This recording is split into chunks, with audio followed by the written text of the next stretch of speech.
చూస్ country delight, live better. ఇప్పుడే country delight యాప్ని download చేసుకోండి.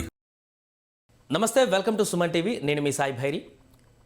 ₹1,00,000 జీతం తీసుకునేటువంటి ఒక ఐటీ ఎంప్లాయ్ కానీ లేకుంటే ఇంకేదైనా ప్రైవేట్ ఎంప్లాయ్ కానీ నెల జీతం తీసుకున్నటువంటి తర్వాత రోజుల వ్యవధుల్లో కూడా మరలా తన బ్యాంక్ అకౌంట్లో డబ్బులు సేవింగ్లో ఉంచుకోలేనటువంటి పరిస్థితికి ఈ రోజుల్లో యువత కనపడుతున్న పరిస్థితి. ఈఎంఐలా, లోన్లా, ఎక్సెట్రా కారణాలు ఏదైనా కూడా ఎంత సంపాదించినా కూడా యువత తన డబ్బులను సేవ్ చేసుకోలేకపోతున్నారు. కారణాలు ఏంటి? ఎందుకు ఇప్పుడున్నటువంటి పరిస్థితుల్లో యువత డబ్బులను సేవ్ చేసుకోలేకపోతున్నారు? ఎక్కడ తప్పిదం జరుగుతుందో మనం మాట్లాడదాం. మనతో పాటు finance expert, banking expert Rambabu గారు ఉన్నారు. సార్ నమస్తే. నమస్కారం సార్. ప్రధాన సమస్య యువత ఇప్పుడున్నటువంటి పరిస్థితుల్లో చాలామంది మంచిగా సంపాదిస్తున్నారు, 50,000, 1,00,000 సంపాదిస్తున్నారు ఐటీలో కూడా ఉద్యోగులు. కానీ జీతం పడ్డ తర్వాత ఆ యొక్క అకౌంట్లో రూపాయి మిగిలినటువంటి పరిస్థితులు చాలామంది దగ్గర, నా ఫ్రెండ్స్ దగ్గర కూడా నేను చూస్తున్నాను సార్. చాలామంది దగ్గర అడిగితే శాలరీ పడిందంటే ఈఎంఐ కట్ అయింది, లోన్ కట్ అయిపోయింది, మొత్తం అయిపోయింది 1 వీక్లోనే అని చెప్పేసినటువంటి పరిస్థితి. ఎందుకు సార్ ఇంత సంపాదించినా కూడా ఎవరి దగ్గర నిలకడగా లేనటువంటి పరిస్థితి ఈ రోజుల్లో? ఇవన్నీ కూడా వారి యొక్క వ్యక్తిగతమైనటువంటి జీవితాల మీద, వారి యొక్క వ్యక్తిగత అవసరాల మీద ఉండేటటువంటి ప్రశ్న ఇదంతా. ముఖ్యంగా మనం బ్యాంకింగ్ రంగాన్ని చూస్తే పబ్లిక్ సెక్టార్ రంగ బ్యాంకుల్లో దాదాపుగా 220 లక్షల కోట్ల రూపాయల డిపాజిట్స్ ఉన్నాయి. సో ప్రజల దగ్గర ఉండేటటువంటి సేవింగ్స్ అన్ని కూడా బ్యాంకుల్లో దాచుకోవటం అనేటటువంటిది అలవాటుగా మారినటువంటి బ్యాంకింగ్ రంగం. అదే రకంగా 150 లక్షల కోట్ల రూపాయల రుణాలు కూడా ఉన్నాయి. అనేక రకాల రుణాలు, వ్యక్తిగతమైనటువంటి రుణాలు ఇచ్చిన బ్యాంకింగ్ ఇండస్ట్రీ, హౌసింగ్ రుణాలు, అదే రకంగా ఎడ్యుకేషనల్ లోన్స్, రకరకాల లోన్స్ ఇచ్చేటటువంటి. సో ఈ మధ్య క్రెడిట్ కార్డ్స్ అనేటటువంటిది మరొక విభాగం. ఇది డిపాజిట్స్ రుణాలతో పాటుగా క్రెడిట్ కార్డ్స్, డెబిట్ కార్డ్స్ కూడా యూజ్ చేసుకుంటూ వారు దాన్ని బ్యాంకింగ్ ని కొంతవరకు ఉపయోగించుకునేటటువంటి అవకాశం ఉన్నటువంటి రంగం.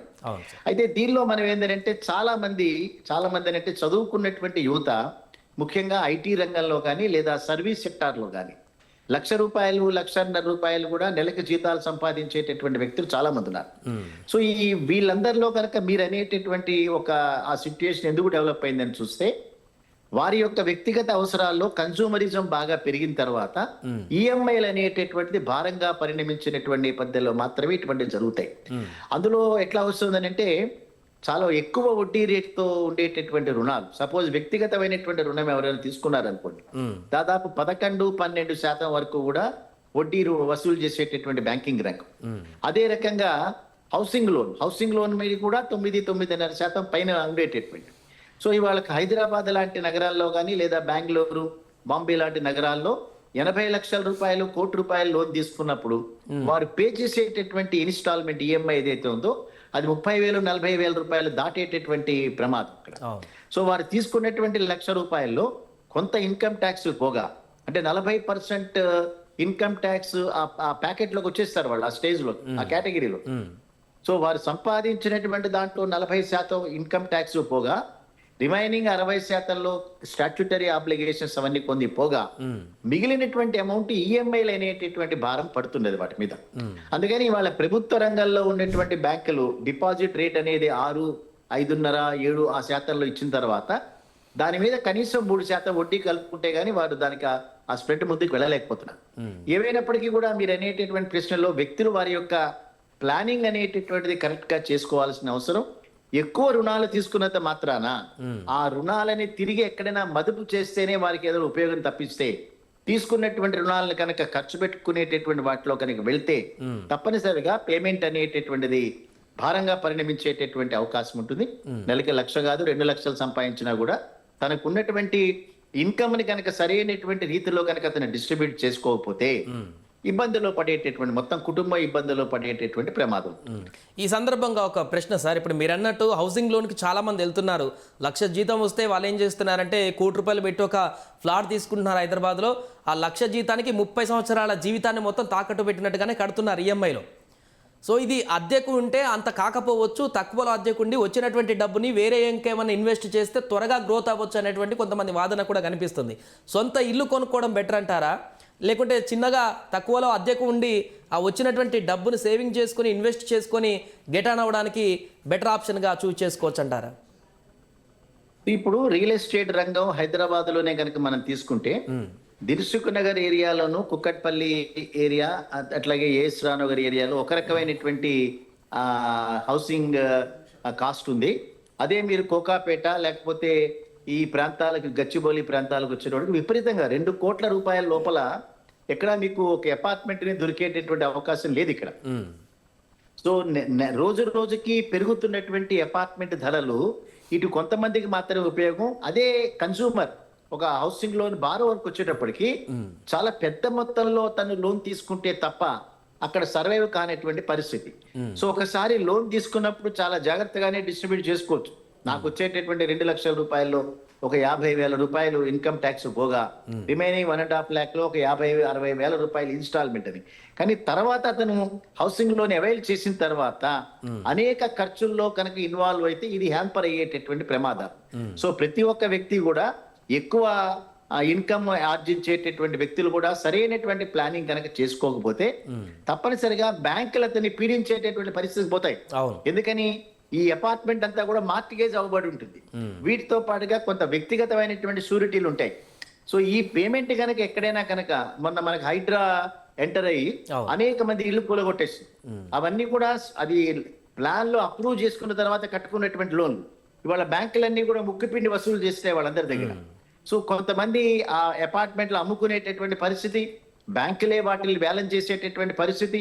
సో సరైనటువంటి ప్రణాళిక లేకుండా ఈ వ్యక్తిగతమైనటువంటి రుణాలు కానీ, హౌసింగ్ రుణాలు కానీ, కార్ లోన్స్ కూడా ఎక్కువ తీసుకోవడానికి అలవాటు పడ్డారు యువత అంతా కూడా. 15-20 లక్షల రూపాయల కార్లన్నీ పర్చేజ్ చేసేటప్పుడు ఇప్పుడు రోజు మనకు కూడా ఫోన్లు వస్తున్నాయి సార్. ఏంటంటే ఆల్రెడీ కార్ కొనేటప్పుడు మనం ఈఎంఐ తీసుకుంటాం, వాళ్ళు లోన్ ఇస్తారు. అది కాకుండా 1 year కట్టుకుంటూ ముందుకు వెళ్తుంటే మరలా ఫోన్లు వచ్చి మీకు ఇంకా కారు మీద ఈఎంఐ ఉంది, లోన్ వచ్చే అవకాశం ఉంది, తీసుకోండి అని చెప్పేసి ఫోన్లు వస్తున్న పరిస్థితి. ఈ ప్రైవేట్ రంగ బ్యాంకులన్నీ కూడా లాభార్జన కోసం మాత్రమే ఉంటాయండి. ఇవన్నీ కూడా ఆ ప్రైవేట్ రంగ బ్యాంకులో లాభాన్ని ఆర్జించడం కోసం కొంతమందిని అపాయింట్ చేసుకుంటారు. వాళ్ళు ఇన్ ప్రిన్సిపల్ శాంక్షన్, మీరు ఫలానా మీ శాలరీ తనగానే ఇన్ ప్రిన్సిపల్ శాంక్షన్ ఇచ్చేస్తారు. ఇచ్చి అక్కడి నుంచి వాళ్ళకి రుణాలు ఇచ్చిన తర్వాత అప్పటి నుంచి వేధింపులు మొదలవుతాయి. ఇంకోటి కొన్ని కన్సీల్ అయినటువంటి సీక్రెట్ ఛార్జెస్ కూడా ఉంటాయి. ఒక నెల కనుక ఇన్స్టాల్మెంట్ పే చేయడం కనుక లేట్ అయినా, లేదా ఒక 2-3 రోజులు లేట్ అయినా దాని మీద సర్వీస్ ఛార్జెస్ వేయటం, ఇవన్నీ కూడా వ్యక్తిగతంగా మనకి భారం పడేటటువంటి అవకాశం. సరైనటువంటి ప్లాన్ లేకుండా ఈ రుణాలు అనేటటువంటి జోలికి గనక పోతే వ్యక్తులు వాళ్ళ యొక్క జీవితాలు ఛిద్రం చేసుకునేటటువంటి పరిస్థితులు. కానీ బ్యాంకులను కనుక ఉపయోగించుకుని సరైనటువంటి డైరెక్షన్ లో కనుక ప్లాన్ కనుక చేసుకుంటే బెనిఫిట్ అయ్యేటటువంటి అవకాశాలు ఉంటాయి. కానీ దాన్ని సరిగ్గా కనుక ప్లాన్ చేసుకోకపోతే మాత్రం చాలా ఇబ్బంది పడేటువంటి ప్రమాదాలు. రైట్. 2026 కొత్త సంవత్సరం మొదటి రోజు మనం మొదలుకే పెట్టబోతున్నాం కాబట్టి, ముందుకు వెళ్తున్నాం కాబట్టి, ఇప్పుడు మనం చెప్పుకున్న టాపిక్కి యువతకు లేకుంటే ఐటీఎం ప్లస్ కానీ సాధారణ ఉద్యోగులకు కానీ ఈ ఇయర్ మంచిగా గడవాలంటే, ఆర్థికంగా ఫైనాన్షియల్గా గెటాన్ కావాలంటే మీరు ఇచ్చేటువంటి సలహా ఏంటి సార్? ఇన్వెస్ట్మెంట్ అనేటటువంటిది సరిగ్గా చూసుకోవాలండి. ఇప్పుడు వాళ్ళ దగ్గర డబ్బు ఉన్నటువంటి ఎంప్లాయీస్ వాళ్ళందరూ కూడా ఇన్వెస్ట్ చేయగలిగినటువంటి ఎంప్లాయీస్ వాళ్ళు. సో హౌసింగ్ అనేటటువంటి రుణం జీవితంలో ఒకే ఒకసారి తీసుకునేటటువంటి రుణం. రెండోసారి తీసుకోవటం చాలా కొద్ది మందికి మాత్రమే పాసిబుల్. సో ఒక హౌసింగ్ రుణాలు తీసుకున్న తర్వాత వాళ్ళు పెట్టేటటువంటి ఇన్వెస్ట్మెంట్స్ ఏదైతే ఉందో, ఈ రోజున బంగారం, వెండి విపరీతంగా రోజుకి 3,000 4,000 పెరుగుతున్నటువంటి సందర్భం. అదే రకంగా షేర్ మార్కెట్ల జోలికి వెళ్లకుండా మ్యూచువల్ ఫండ్స్ లో ఇన్వెస్ట్ చేసుకుంటూ, అదే రకంగా ఈ బంగారం, వెండి లాంటి వాటిలో ఇన్వెస్ట్ చేసుకుంటూ, అక్కడక్కడ రియల్ ఎస్టేట్స్ లో కనుక ఇన్వెస్ట్ చేసుకుంటూ ముందుకు వెళ్ళి వడ్డీ అనేటటువంటి దాన్ని జాగ్రత్తగా ఆలోచించుకుంటూ హెచ్చు వడ్డీలకు డబ్బులు తీసుకోకుండా, విలాసాలకు వెళ్లకుండా, అదే రకంగా తిరిగి రానేటువంటి వాటిలో కనుక ఇన్వెస్ట్ చేసుకుంటే తీవ్రంగా నష్టపోయే ప్రమాదాలు ఉన్నాయి. ఇవన్నీ కూడా చాలా జాగ్రత్తగా ఆలోచించి చేసుకోవాల్సిన అంశాలు. బ్యాంకులను ఉపయోగించుకుని ఆ రుణాల ద్వారా కనుక తనకు సరైనటువంటి ప్రణాళిక కనుక వేసిన రోజున తప్పనిసరిగా వాళ్ళందరూ కూడా బెనిఫిట్ అవుతారు.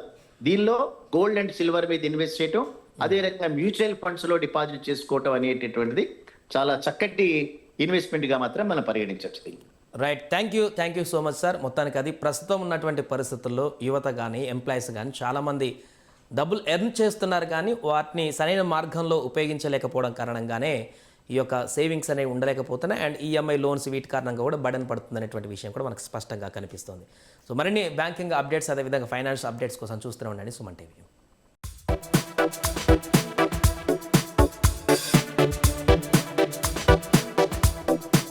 నమస్తే